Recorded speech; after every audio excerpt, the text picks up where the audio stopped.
How's that? Yeah, good. Okay.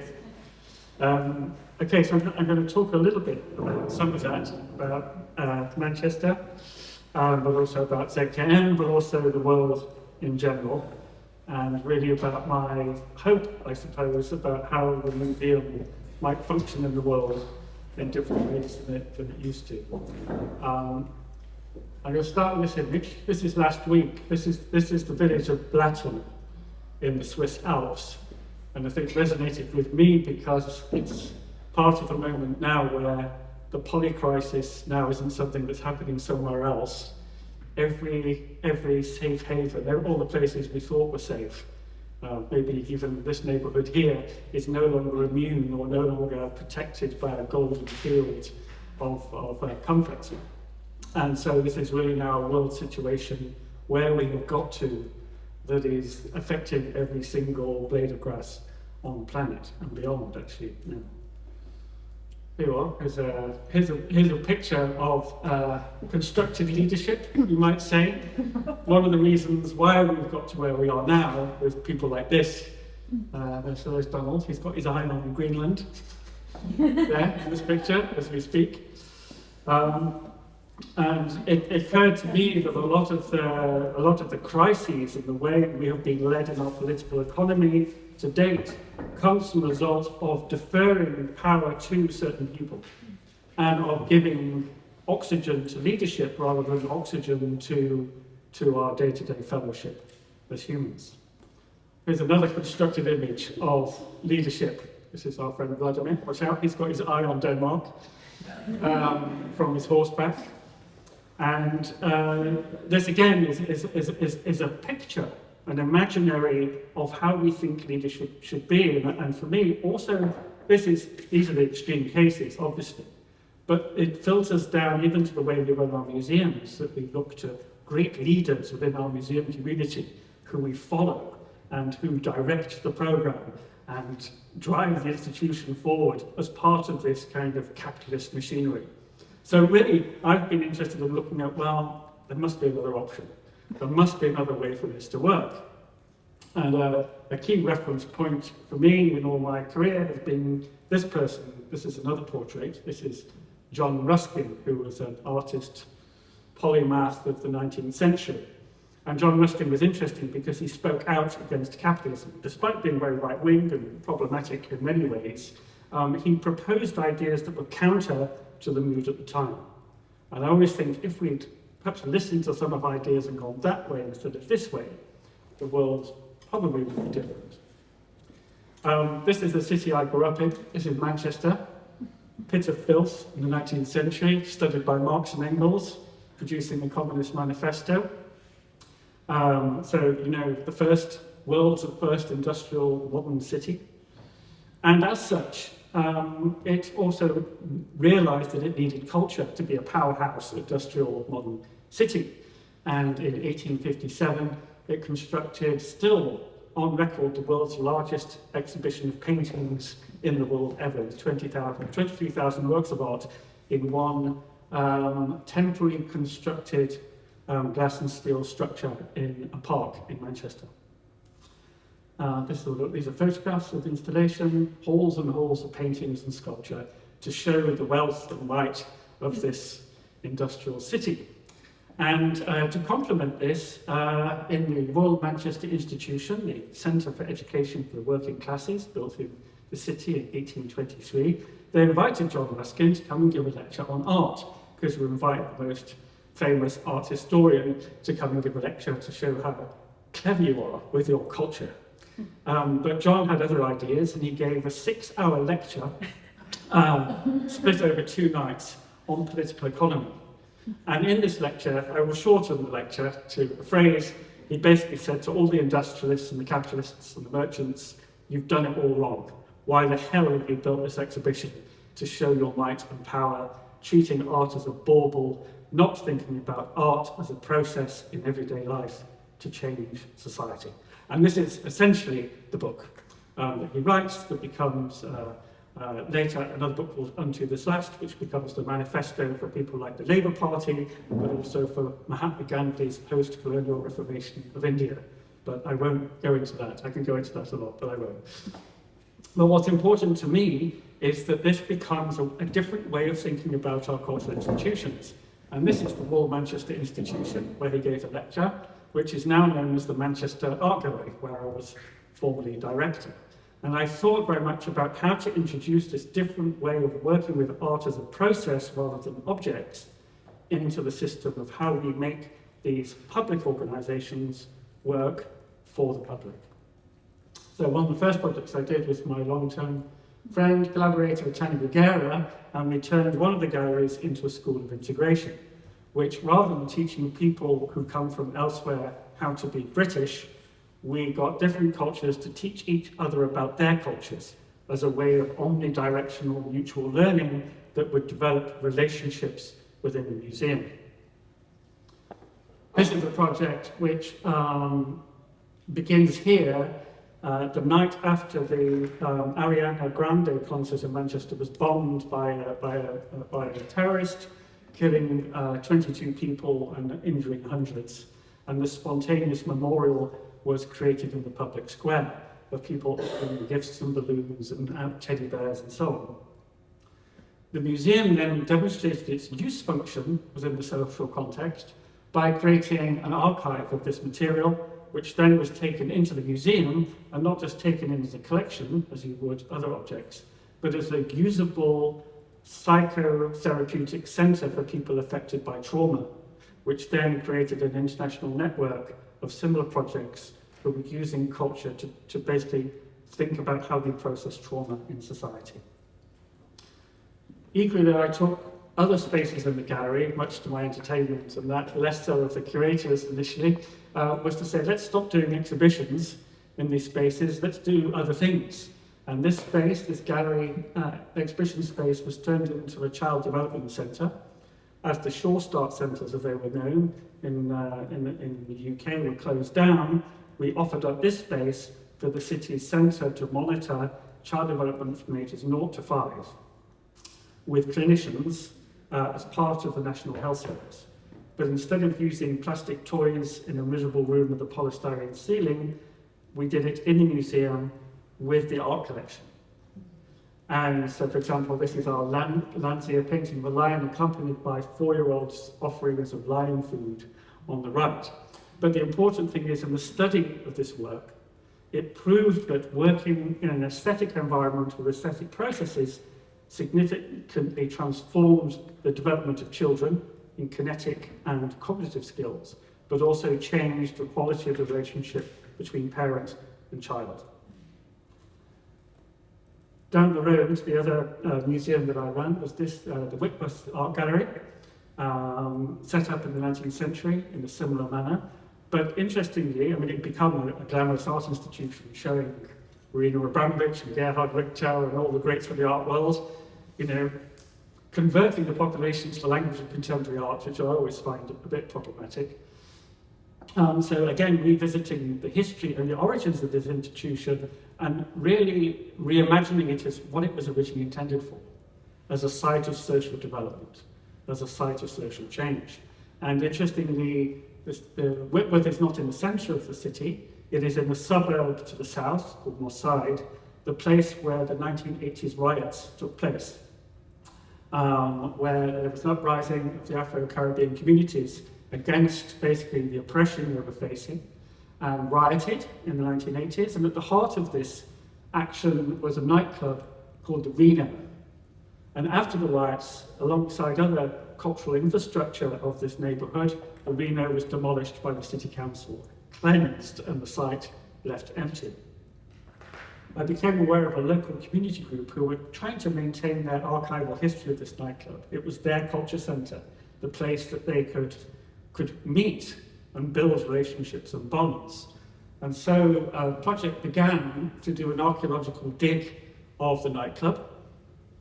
And we basically then gave them, this group, one of the main sculpture gallery of the museum, to be theirs for a year, at least, to develop this project, to show the findings, such as Coke cans, glasses, bags of drugs, and photographs and all the things that they found, but to tell the story of their loss, to create a sense of agency within them, that they could use the museum themselves for their agenda to speak to power. And this is, for me, very important. This is not about them participating in what the museum is doing. This is the museum participating in what's already happening out there, including them turning one of our spaces into a nightclub for a night, including the sale of illegal bootleg liquor, which I found rather entertaining. And this really led on to a project with Suzanne Lacey that was mentioned in the introduction.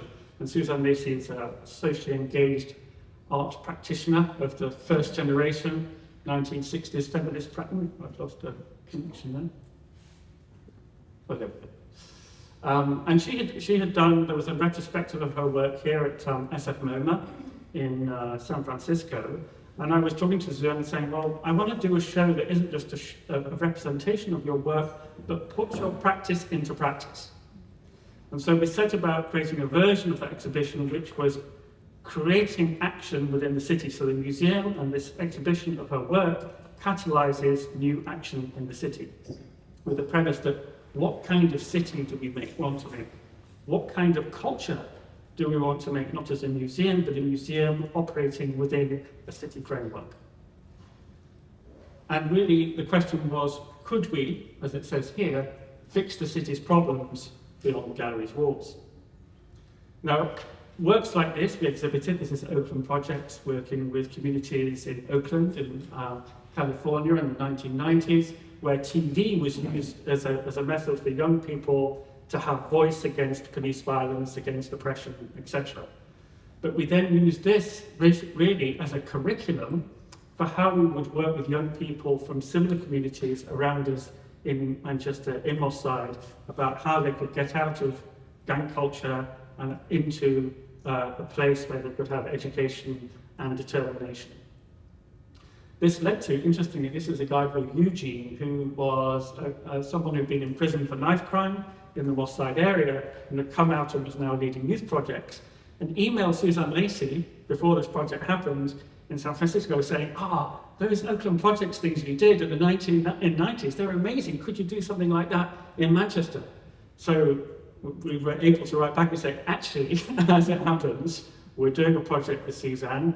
Would you come and join in? What can we do? And this led to a whole new version of Oakland Projects, but in Manchester, working with the youth scene around us, developing opportunity for them to get to somewhere else that worked for them.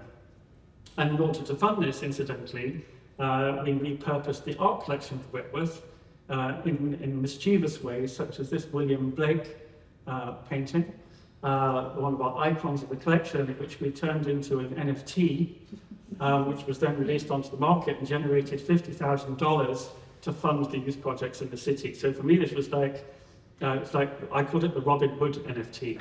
Is that you sell it out and capitalize on the gold rush of NFTs, but repurpose that financing into social projects at ground level. And the other project that we did at Manchester Art Gallery was working with, it resonated actually with this morning's projects, was working with women in the city of Manchester who were over 50. And interestingly, this group, the seed of this group came from the School of Integration.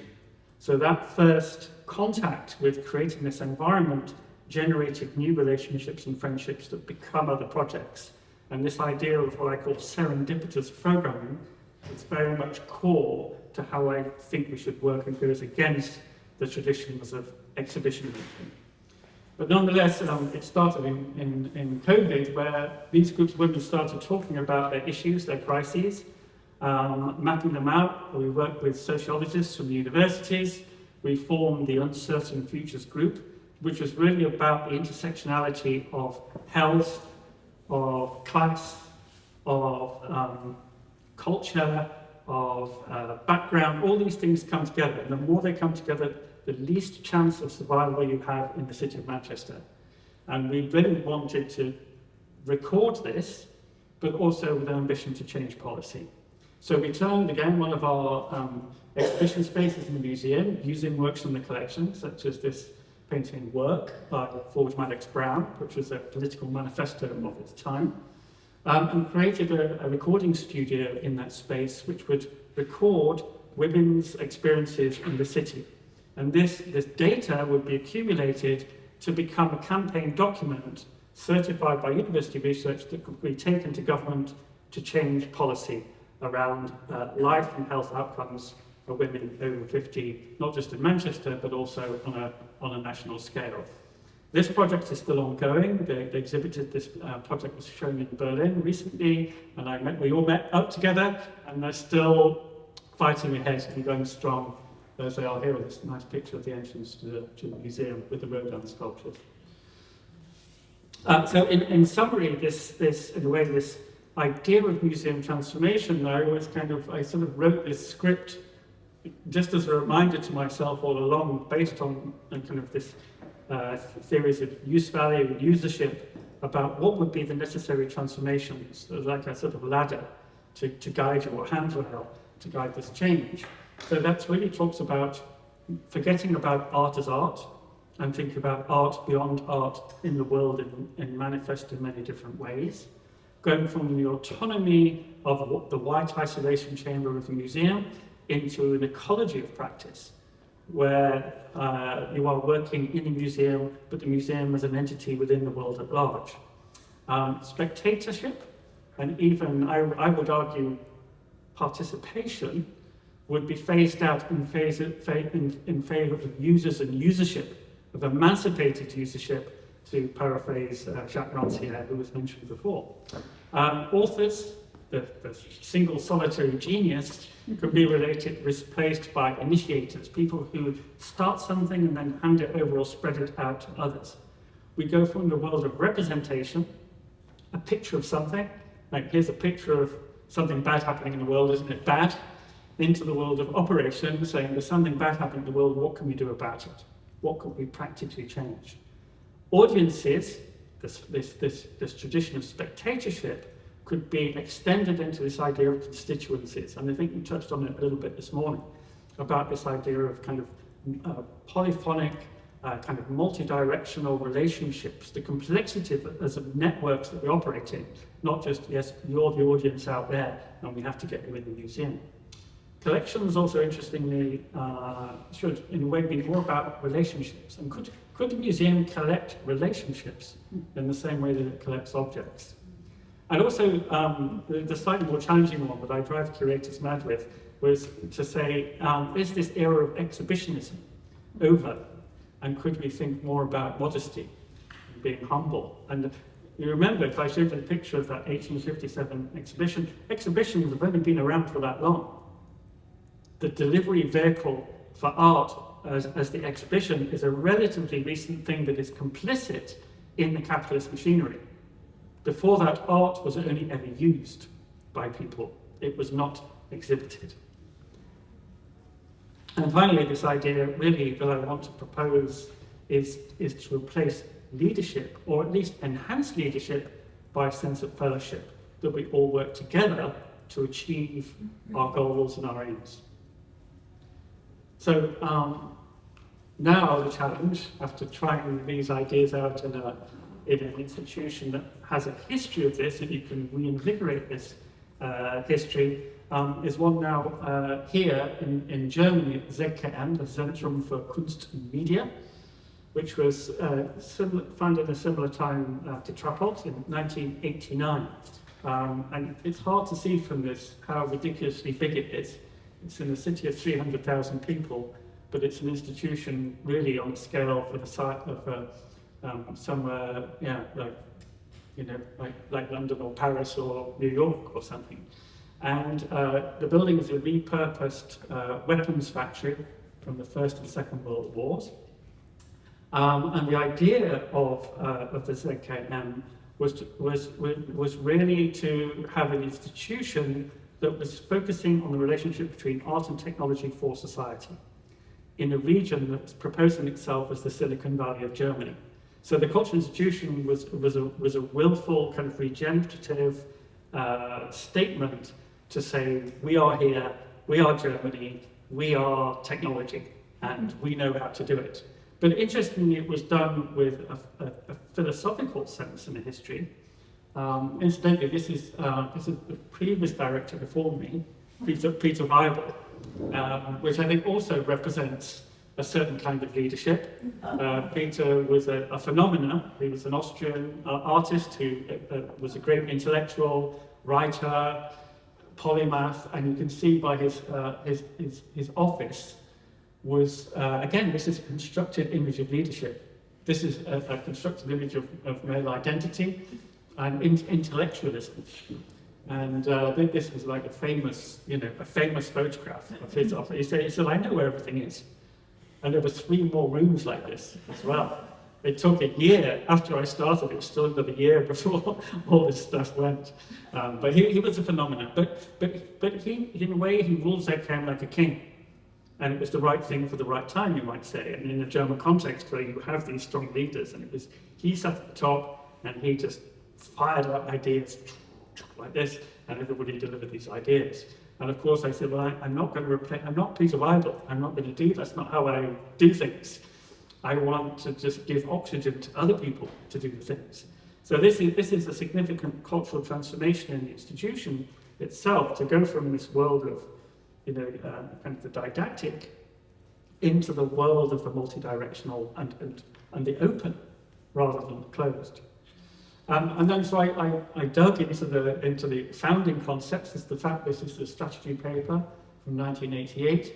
And in it really is the key to this institution, which is about it being for research and production, education, learning, and also for dissemination, for spreading ideas into the world. And the idea was, in 1989-88, that it was the electronic Bauhaus, that it was the place not only where you saw art, but where you made it, and where culture was made.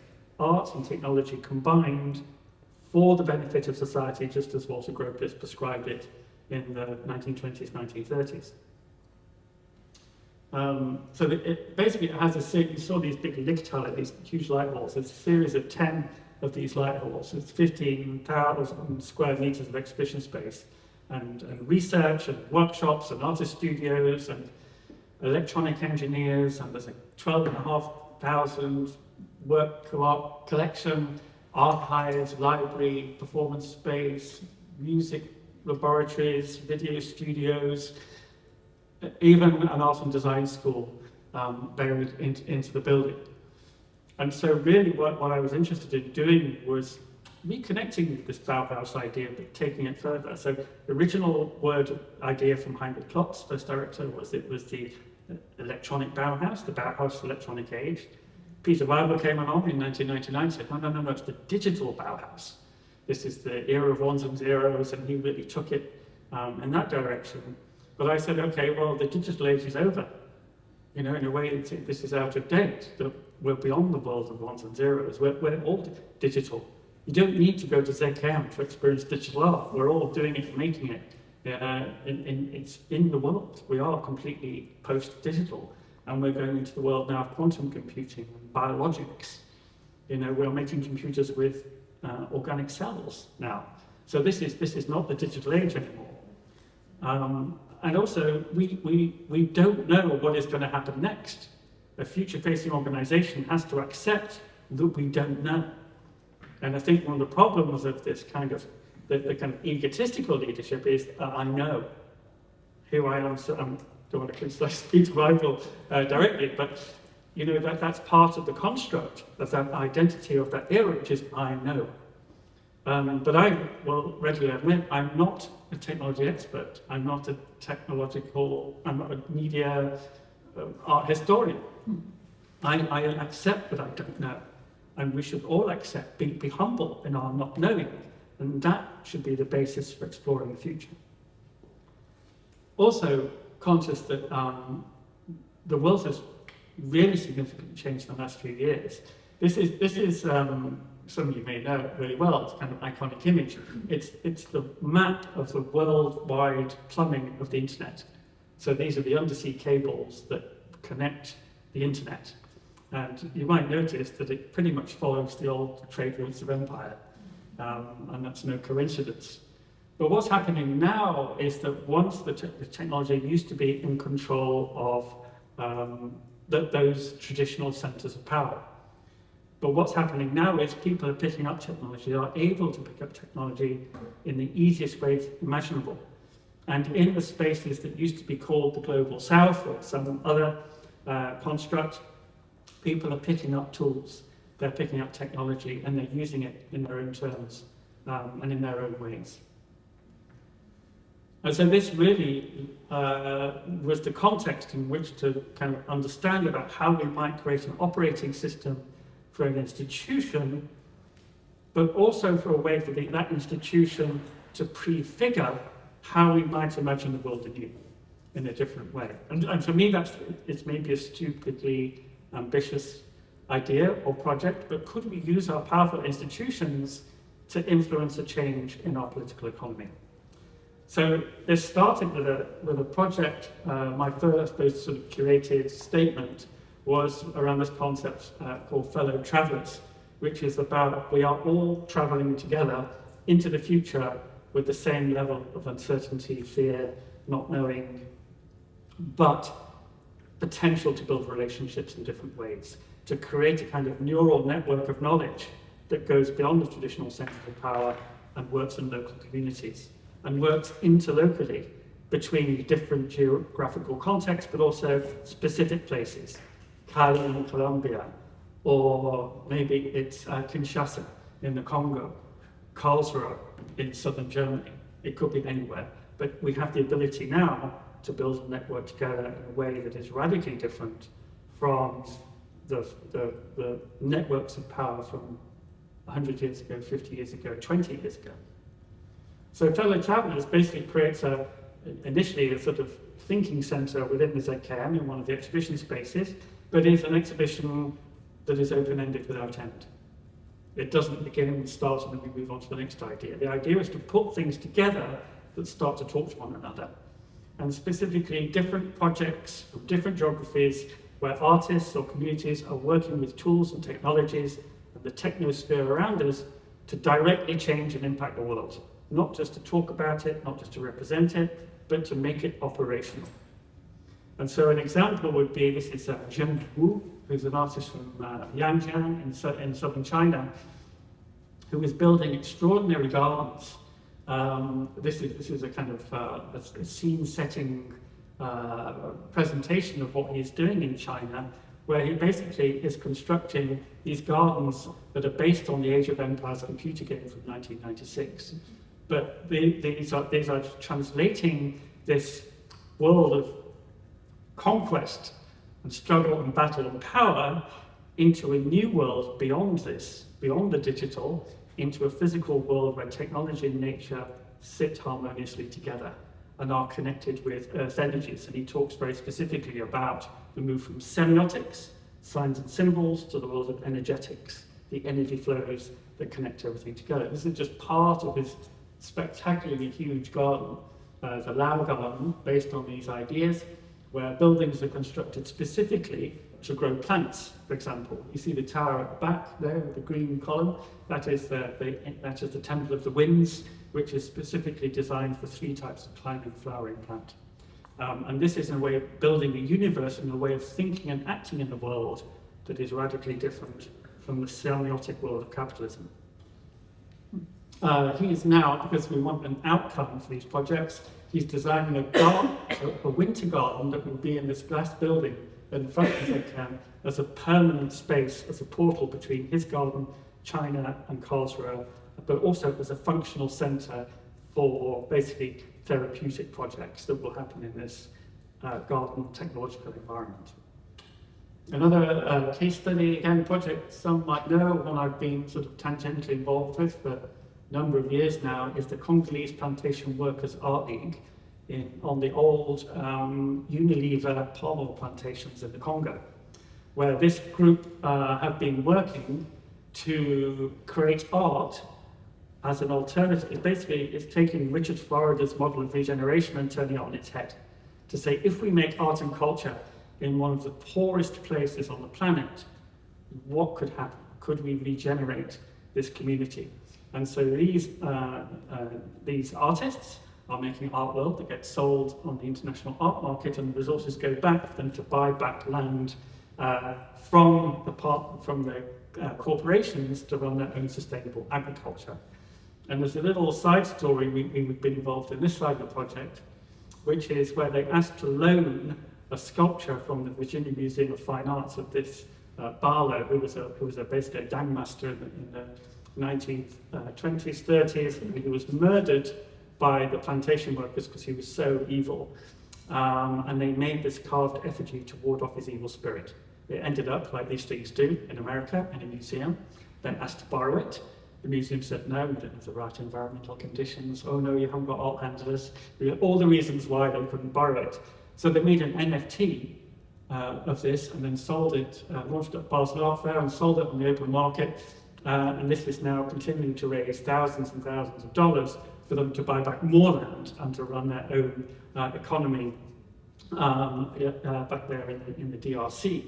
The happy ending to the story is this project represented the Netherlands at the Venice Biennale last year, and that power of the Art World Spotlight forced the museum in Virginia to concede and return the sculpture Barlow back to Lusaka. This way of kind of just creating projects and allowing things to happen also allows us to react.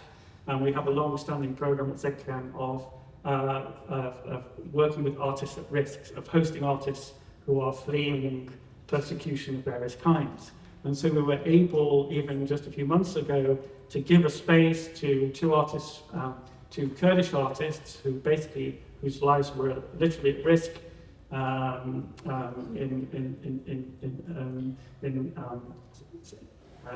Iraq, and for them to present their project, which is about really the preservation of the Kurdish language, where it is illegal to even speak or utter the Kurdish language in their hometown.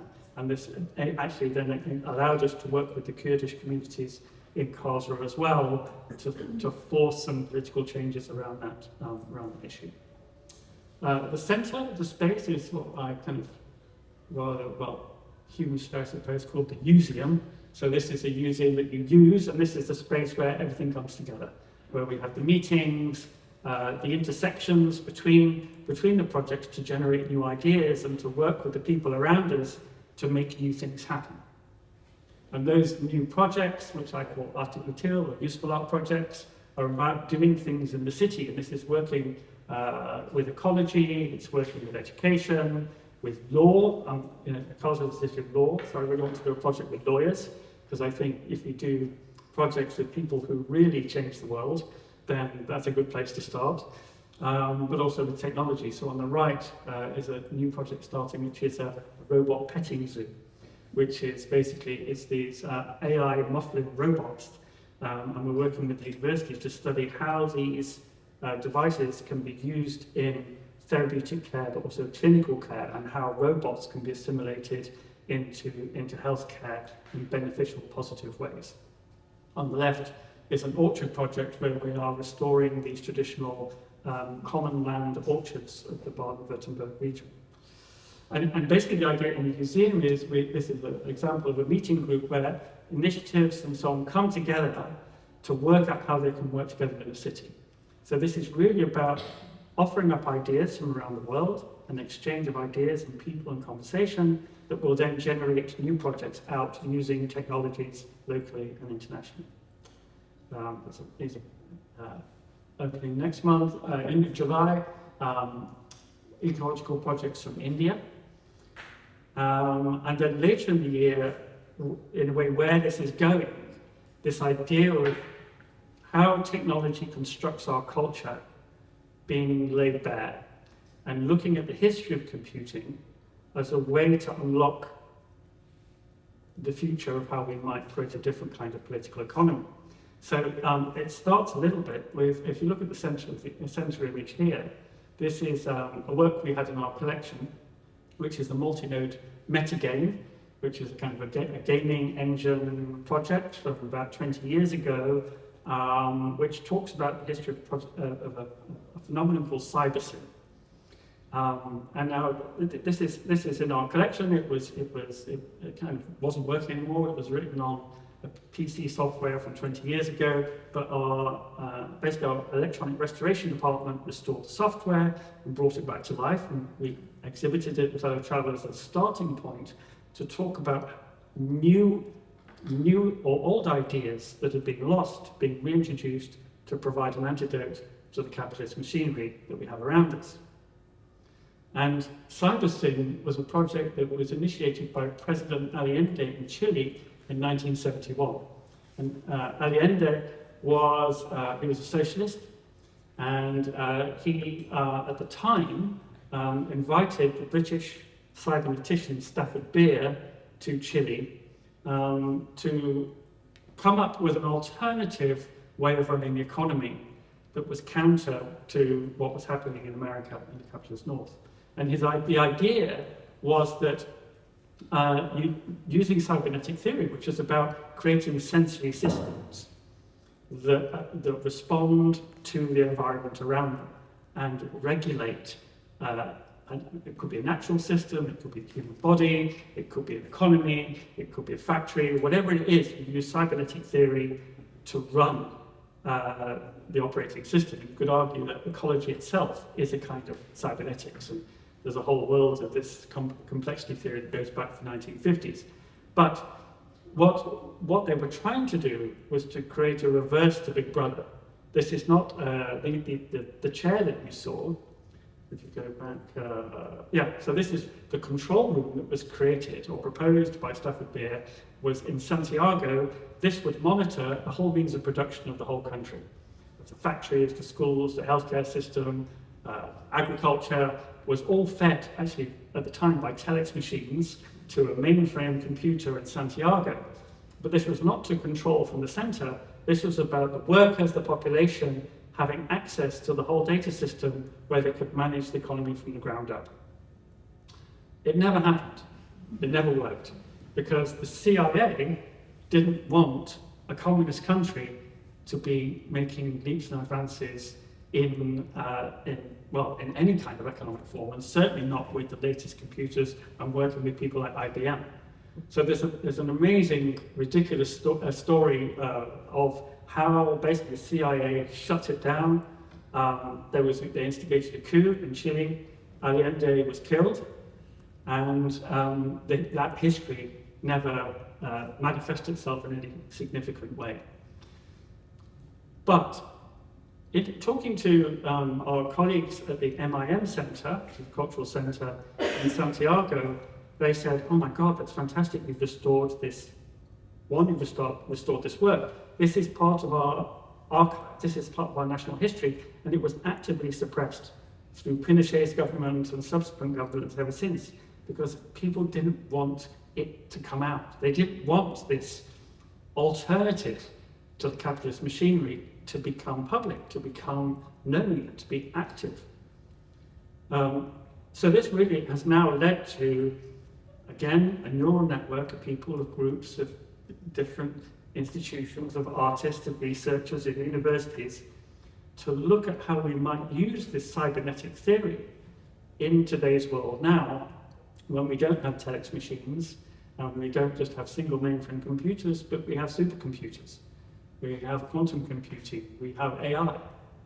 Could we propose that we change the operating system of our world using the technologies available to us to really transform society?